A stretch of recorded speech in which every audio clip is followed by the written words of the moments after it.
Hi, I'm Bill Mosley, and you're in the horror basement with Jim Jam and Johnny Leroy. Lick my plate, you dog dick. This episode of the Horror Basement is brought to you by CreepyCon 2017 in Knoxville, Tennessee, September the 8th. For more information, go check them out at creepyknoxville.com.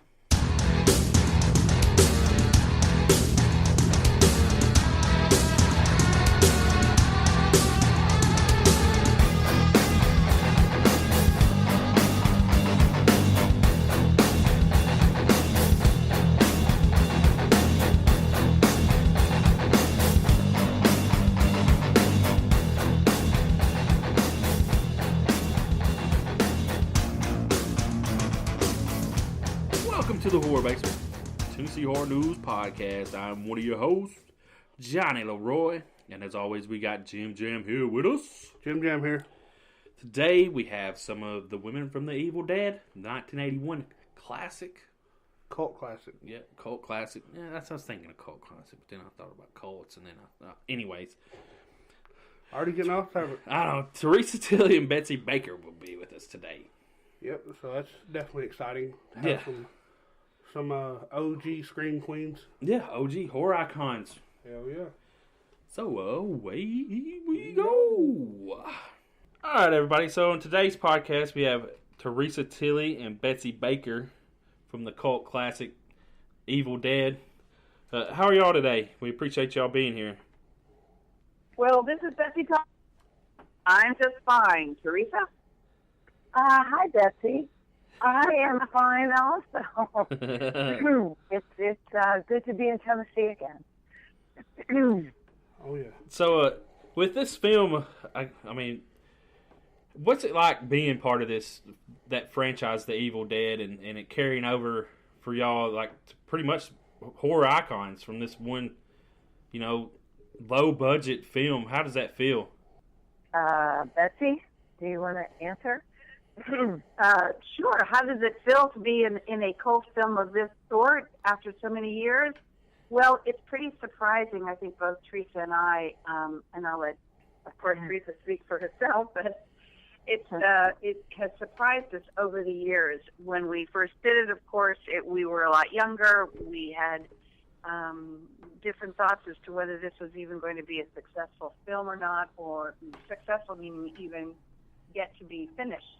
And so the fact that it's not only finished, but that it's, being seen now around the world or being banned in some foreign countries for some years and being such a cult hit with the great fans that we have, it's pretty surprising. And just to add to what Betsy said, I think that we were embarrassed initially about being in this movie. First of all, we didn't really believe it was ever going to be seen. We had many nights on the shoot looking at each other with our eyes rolling and shrugging our shoulders like, this is going to be a movie? I mean, we were really questioning the credibility of it. And then it came out with not much of a splash. And, in fact, I don't even think it had much of a theatrical release because it was rated so, low. So we all kind of just forgot about it and didn't put it on our resumes, really were embarrassed about it until 20 or so years later when we discovered that people were actually watching it. Oh, yeah, they definitely are. Yeah, because at that time, I remember as a kid, like 8, 9 years old, because my uncles were watching it. And it's just crazy, like, just seeing that, because I didn't get to watch the original, at that age. I just happened to walk in on it. And just seeing the gruesomeness of that, like, it was just like, what the... It was a shock, honestly. To me at such a young age. But so it was that bad on set for y'all to just to write it off? Go ahead, please. Go ahead. Well, none of us have been in a movie before. We were all doing things like modeling and auto shows. I don't know if you've ever been to an auto show, but you stand in front of the car and talk about how beautiful it is. We had done commercials in theater and stand-up comedy, but we had never done a movie. So it was something out of our, not really in our experience.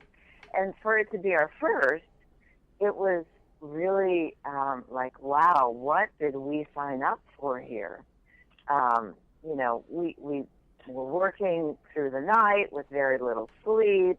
The conditions were not something that we were used to. We all came from, we had heat in our house. We had bathrooms in our house. This cabin had nothing. It was, and we spent most of the time shooting in that cabin. So, and Sam was 19, 20 years old. He didn't know really what he was doing either. So it was a real adventure. Well, I say so. I think we saw something about that cabin didn't originally have a basement, or don't have a basement. They dug a 4-foot hole. Is that true? Yeah, the cabin did not have a basement whatsoever. It was a raised cabin, about 2 or 3 feet, and so actually a lot of the basement scenes took place in an entirely different location. Actually, I think it was Michigan, wasn't it, Theresa? It was in Marshall, Michigan, which is really near where Tom Sullivan still lived, and lived then too. I think it was his garage or something.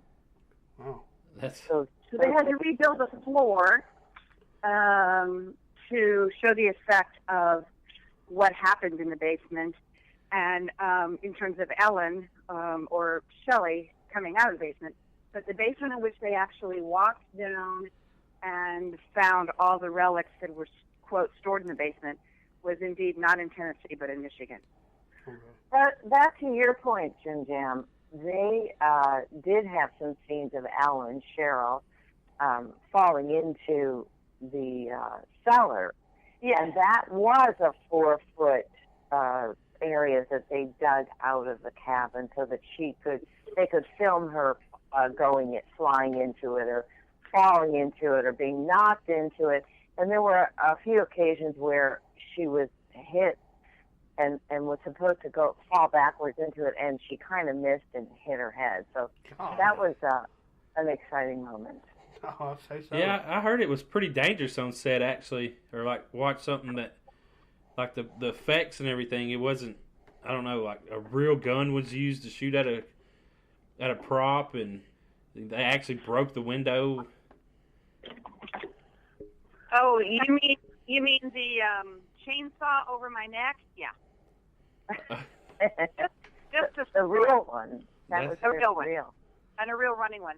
Just to summarize, 90% of the stunts that you did see or that appeared real were real, and about 98% of the stunts would never be allowed on today's film set without, a stunt person, or without a medic there, or without, a real expert, or without dummy props.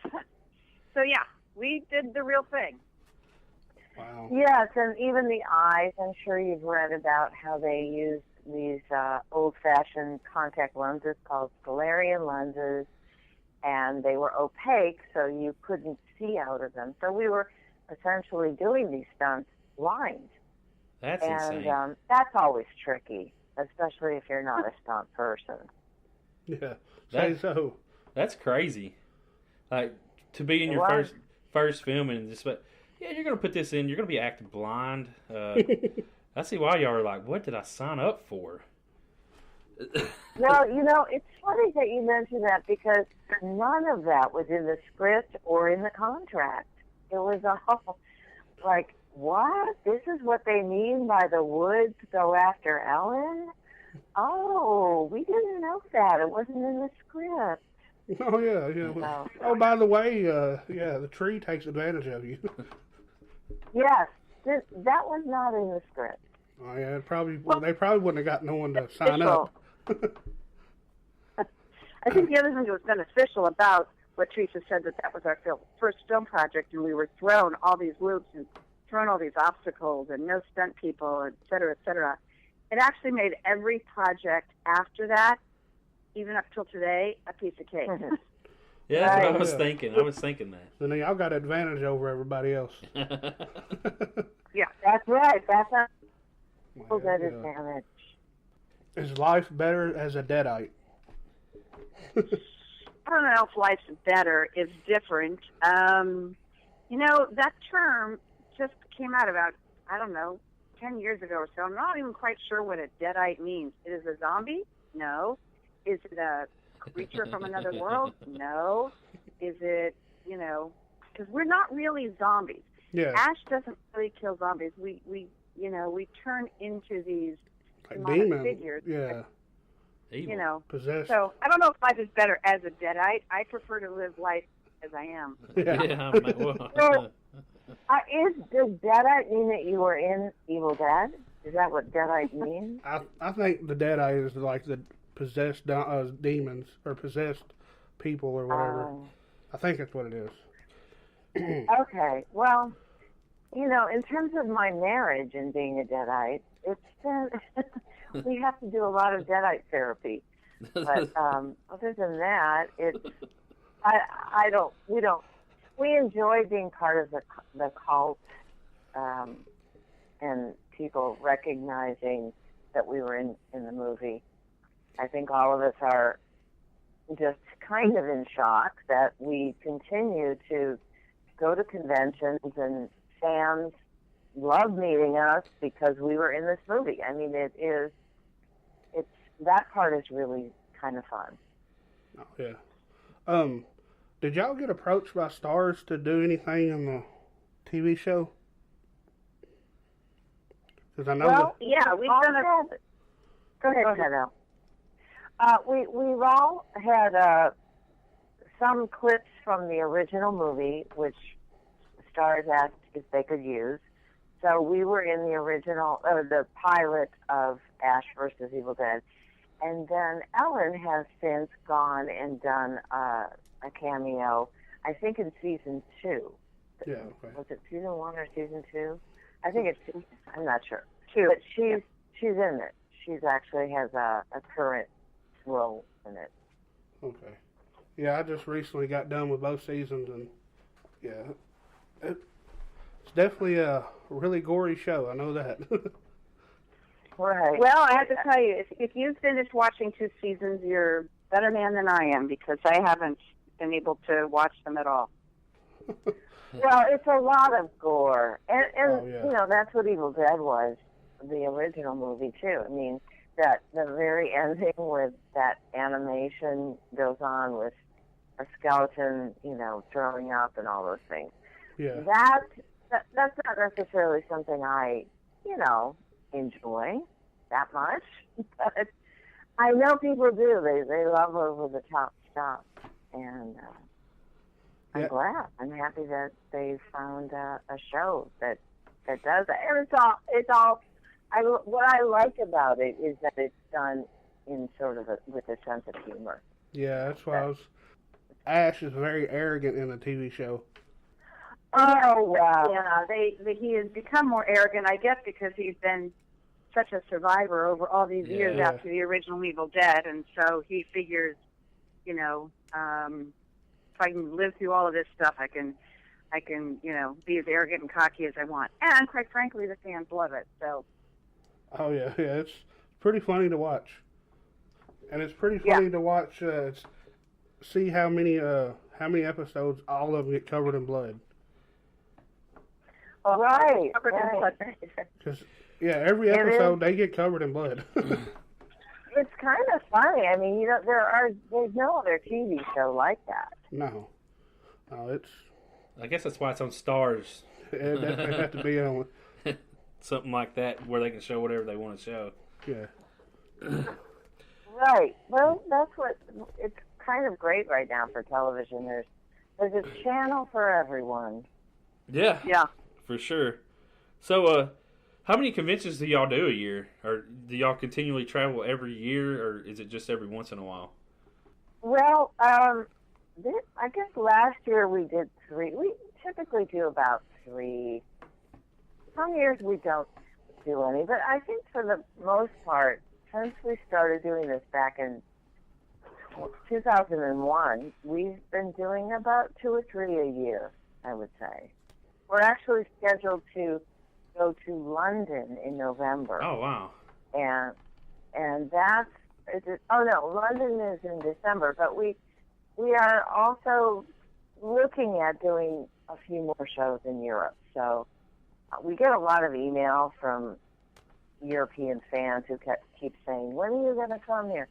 Well, we're going to try to make that happen fairly soon. So be on the lookout on the Facebook page, and you'll hear when we're coming, because we post it. Awesome. That's pretty amazing, being able to, from this, like you said, film, and being able to travel overseas to meet people. Do people come in from overseas to these conventions and meet y'all? Oh, it happens a lot. You'd be surprised. I mean, they save their money, or they have waited and waited to see either the ladies of the Evil Dead or the entire cast of Evil Dead, and they've made a whole trip out of it. And it's really nice to meet those fans, because they are just, I mean, all of our fans have been great.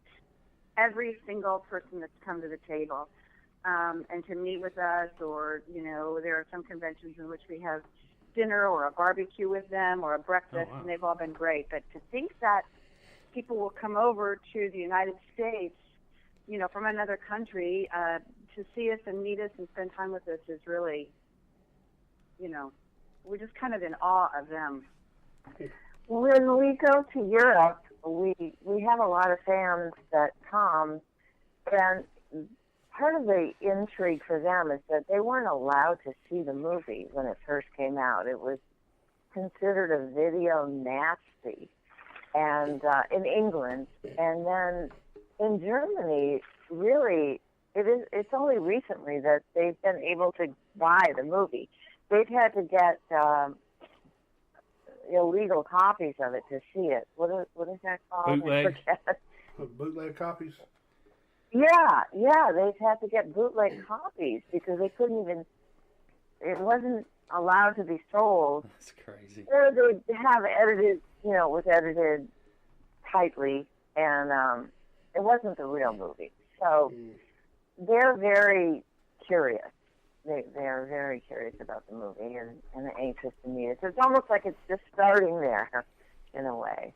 It means the convention circuit looks like it's going to be going on for a while for y'all then, right? Well, It's surprised it's lasted this long, I'll tell you. And every year when the new year starts and we say, well, I think we've met all of our Evil Dead fans. It's been great. And then within a few days or whatever, it's so ironic. We'll get an invitation to a convention, or fans will write and say, can you come here? So it's been a pretty steady flow, and it's been a fun ride. That's, we can certainly say that. It's been a fun ride. yeah. Yeah, I don't think it'll ever end. Yeah, I believe y'all continue to get the invites. Yeah, I don't think something with the horror community. I think it just continues to flow, because the younger generation picks up on it, and it just keeps going and keeps going. I think you're right. I think because it does definitely pass down to even generations in a family. We've had a number of people stop by and say, I want to introduce you to my son and his wife and their daughter, and I introduced my son to the movie when he was, a young child, and then we scold the parents about that. We don't think that's a good idea. And you have a lot of people who come with 2 or 3 generations. Yeah, it's just a never-ending thing, I believe, with the horror community. Yeah. Well, it's kind of like the sound of music in horror. It's like a mainstream horror movie that the whole family can watch and enjoy. Oddly. Yeah, I actually watched almost all of it before we come and done this interview. So yeah, I got to freshen back up on it. But Wait. You didn't watch the whole thing before You this? said Almost. Well, I've seen it before, but I have He's like refreshing himself. Yeah, refreshing my memory.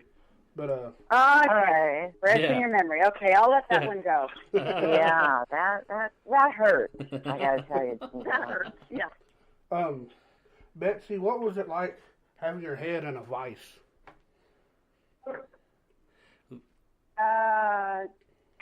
Do you mean on the table? Yeah. Well, it wasn't actually my head in the vise. My head was just out in plain view for the chainsaw. But I was actually chained up and my legs and my chest. And yes, those were real chains, and they really did clink, clink, clink, just like it did when they snapped them shut. And we had to make sure, we had to test them several times to make sure that they would unlock as well. So that was, I think on that particular night, that was the first of a couple of stupid decisions on my part. And the second decision that I okayed was to go ahead and have that chainsaw buzzing, a real running chainsaw with real chains running over my neck. But hey, I am very grateful to be here to tell about it. Yeah, that's insane.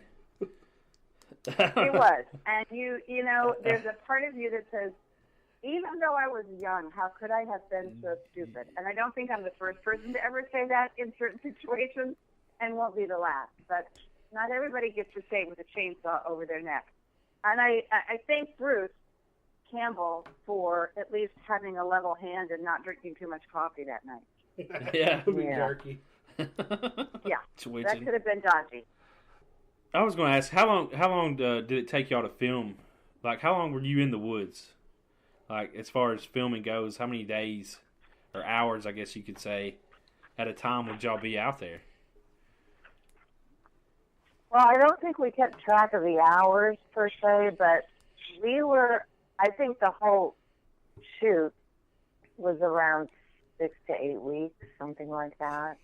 And we some of us came and left and came back. So, I think it was over the holiday, Christmas holiday. I think I went home on Christmas and came back on New Year's or something like that. It was about something like that, 6 to 8 weeks. I think Theresa's being modest. I think Theresa was one of the ones who stayed the longest. We all were down there towards the end of October, and they were finished with what they could do with me in the cabin just a couple of days before Christmas. But if I'm not mistaken, Theresa, I think you were the brave one and stayed throughout until the end of the year or early January.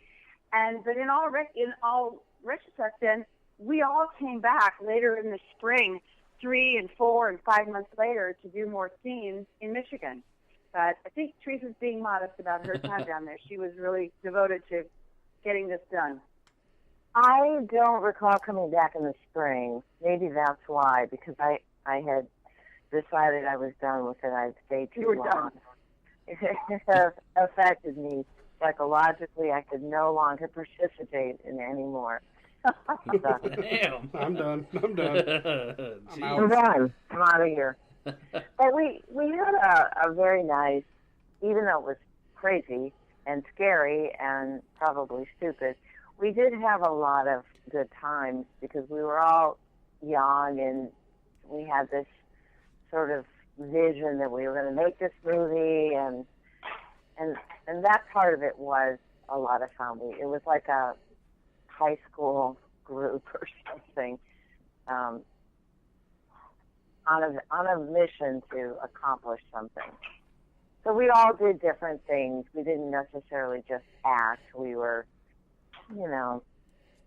cleaning the house or moving cow turds out of the cabin so that we could shoot, doing setups with everybody. So it was a lot of fun on that level. So the actors are pretty much the crew as well? Sounds like it. Yes, exactly. Was that in the contract? No. You laugh, but no. Yeah, I didn't think it was. Who was the best? There were 3 or 4, maybe at the most, on a set, 3 or 4 additional people, and one was the prop builder, one was Tom Sullivan of special effects, one might have been just, a friend down for a week from Detroit to help out in any way they could, that, if you have to move a piece of furniture or if you have to build something quickly, it usually takes more than one person. So they would, look to us to help. And a lot of the nights if Theresa was filming, Ellen and I would just go on the set, just to help her out and be there for support, and vice versa. And they would do the same for me, and we would do the same for Ellen. So we were pretty much on the set every single night, whether we were filming or not, because we were either, helping dig a hole or just being there to wrap somebody up warmly if they were out in the woods for a long time. Yeah, I think the girls had to kind of support each other because we were the only 3 women on the set, and guys just they have a different way of living. They can just go to sleep on the floor if they're tired, and we liked a little more, You wanted a mattress, right? Yeah, we were each other's personal assistants, which basically, in Evil Dead terms, we helped get the Carol syrup out of each other's eyes and noses. Oh, yeah. Exactly. Yeah. Or if like Betsy would be. There's a funny picture, I think it's on our Facebook page somewhere, where Betsy's under where they had buried her alive. And that scene took a while to do. So while she's not underground, she's just laying there in a negligee, and Ellen and I were like on top of her, keeping her warm so that she wouldn't freeze to death, stuff like that. Yeah, it actually looked and appeared a little strange, but that's exactly what they were doing. It was sort of a huddle up mentality. Yeah. Yeah, because it was actually a very cold winter in Tennessee. One of the reasons they had decided to shoot down there was because they got a late start, and in Michigan it's typically pretty cold that time of year. But unfortunately, that was the coldest year on record, I believe, in Tennessee. So y'all got lucky enough maybe to... not. Yeah, it was really I think you've got it right, Key. Yeah, nobody had planned on it being cold, and so we were always freezing. They had no really way of keeping us warm except for this. What was it? A big blow heater that was. Well, it was actually it was a gas-fed heater that they found that they used to use on high school football teams, on their football field. But it's truly meant to be used outside so that the fumes don't poison and kill football players. And we brought it inside pretty much every night. That was our heat. Yeah. That's what I was thinking. I was we're all. What's that? I was just sitting here thinking, like, you all are shooting in late October and December. It's cold here, and just yeah. I hope you're feeling really sorry for it. Yeah. I was just like, why would y'all shoot that so late in the season? But because it gets cold. Yeah. You're in that shitty cabin. Yeah. No heat, no water, no electricity, no bathroom. Yeah, that definitely had to change y'all's life and career. Of what are y'all going to do going forward from there? Only go up. Yeah. Yeah. That's the beauty of it. You can't go lower than that. Yeah, you cannot. Jesus. Yeah, I wouldn't want to know what that kind of movie would be about. But what was it like working with Sam Raimi? Sam was a very sort of focused person for being as young as he was. He had done a lot of experimenting as a kid with different cameras, and by the time they made this movie, they had already made Within the Woods, so they had a really clear vision of what they wanted to do. And Sam, he knew what he wanted to do, and he had a sort of an evil side to him, which I think is revealed in Evil Dead, he just liked to torture the audience. He would often say, more blood, more milk, or whatever we were, spewing out of our mouth, because we want to torture them. And he was referring to the audience. So he had a real idea and clear vision of what he wanted. Well, he got it across, I believe. Yeah, I mean, you I get. think he did. I think you're right. And he was also a big fan of the Three Stooges, which I think you can also see in the movie. A lot of slapstick. I think they were all fans of that. Bruce, Campbell, and I think that's why they were friends, because they had this sort of, Three Stooges mentality, which is what made it hard for the three girls, because they were always doing slipping on the banana peel kind of jokes. And it's funny at first, and then it's like, okay, Yeah. can we grow up a little here? But that's what they were into, and I think that's also clear in the movie. Oh yeah. Is there anything y'all are all working on right now, or anything y'all want to throw out there? Well, we definitely want everyone to know we're going to be in London in December, the first week of December, just in case there's someone in Tennessee that hears this and they've been thinking about taking a trip there. We will be there at what is called Week of Hell? No. Weekend of Hell. Weekend of Hell, and I think it's the 9th and the 10th of December. So Ellen, Betsy, and myself, we will all three be there. But keep checking our Facebook page for updates on other things, too. It's called Ladies of the Evil Dead. All right, yeah. And we have our own page. I'll link that in the description of everything, so they can just click right on it. Oh, that'd be great.